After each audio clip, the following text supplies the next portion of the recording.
In preparing for the current events in international business exercise, I came across this article regarding U.S. healthcare spending and the drivers for its acceleration in the International Business Times from June of this year.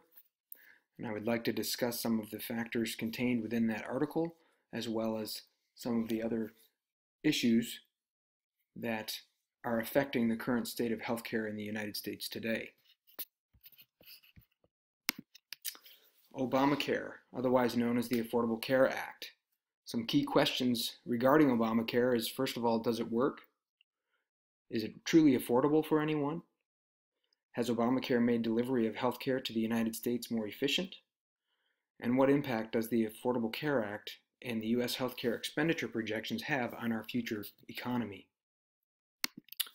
First of all, does the Affordable Care Act work? Well, there are a couple pros.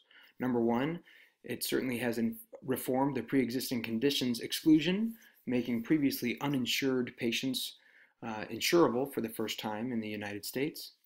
And it has increased the number of insured Americans compared to previous years. There are some cons, however. One of the most notable are that the major insurers were able to cancel their Cadillac plans despite our president's promise, and they rewrote them for more expensive plans with lower coverage. This has resulted in higher premiums and deductibles, as well as lengthy waiting periods for those patients with those pre-existing conditions. In addition, Obamacare encourages consolidation among hospitals, physicians being employed by hospitals, as well as insurance companies, which further reduces competition in the marketplace and has the unintended effect of driving costs up even further.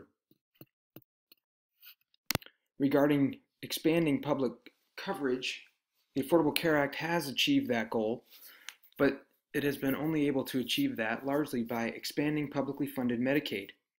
And for most people, Medicaid coverage is not adequate beyond basic emergency and life-threatening coverage, and is not the way to ensure America's health now or in the future. For those not being able to participate in the public expansion of Medicaid programs, has the Affordable Care Act been affordable? Well, 8 out of 10 Americans indicate that they still cannot afford health care coverage despite the Affordable Care Act. The numerous high deductibles and out-of-pocket costs make the Affordable Care Act compliant plans unrealistic for the majority of healthcare consumers, and this is only predicted to get worse.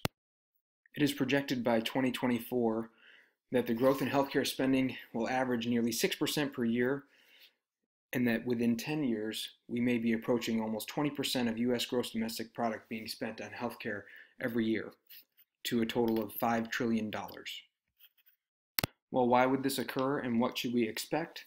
Well, this would occur primarily because of unsustainable double-digit cost increases to healthcare consumers.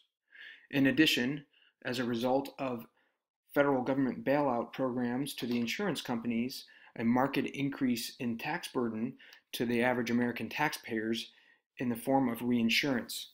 And in 2014 alone, this reinsurance cost U.S. taxpayers $7.9 billion.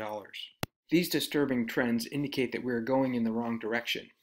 At the inception of Obamacare, the United States was already the world leader in expenditures for healthcare. Our next closest competitor was Switzerland, who exceeded 10% of their GDP as well. However, Switzerland enjoys one of the top 10 most efficient healthcare systems in the world. So as it pertains to the Swiss, they seem to be getting more for what they're paying. America, however, is not. This slide represents projected healthcare costs around the world, and that the United States, as you can see, is the only country in the world that is projected to be expending more than 17% of their GDP by 2039. And that is not exactly the position that we would like to be in. One would hope that we're among the more efficient healthcare delivery systems if we're spending that much on healthcare each year. But this slide shows that, unfortunately, our efficiency continues to go down despite the fact that our expenditures are going up. And this is not exactly the metric that we are hoping for. So where do you get the most health for your healthcare dollar, and where does the United States rank? Well, of 51 developed countries in the world, Singapore ranks best as the most efficient and the greatest degree of health care for dollars spent, and the United States ranks 44th out of 51. Not exactly an enviable position. So what are the impacts of the Affordable Care Act? While higher public spending on health threatens to crowd out many other critical programs such as education and infrastructure, the congressional budget predicts that government health programs will become the single biggest area of public spending within 20 years and topping 8% of GDP by 2039. As a result, more US dollars will be spent by corporations and individuals requiring health care, yet we won't be getting more for those dollars. With less discretionary income leads to weakening of our consumption-based economy, and lower margins for corporations mean less funds available for progress, growth, and development. In summary, Obamacare does not work well for the United States. It's already too expensive and costs are set to skyrocket. Insurance companies are the true beneficiaries, demonstrating record earnings, merging to create oligopolies that further reduce competition, sending their stock prices soaring. Americans continue to get less and pay more than nearly every other country in the world for healthcare. And healthcare-dominated GDP spending will further degrade other critical programs.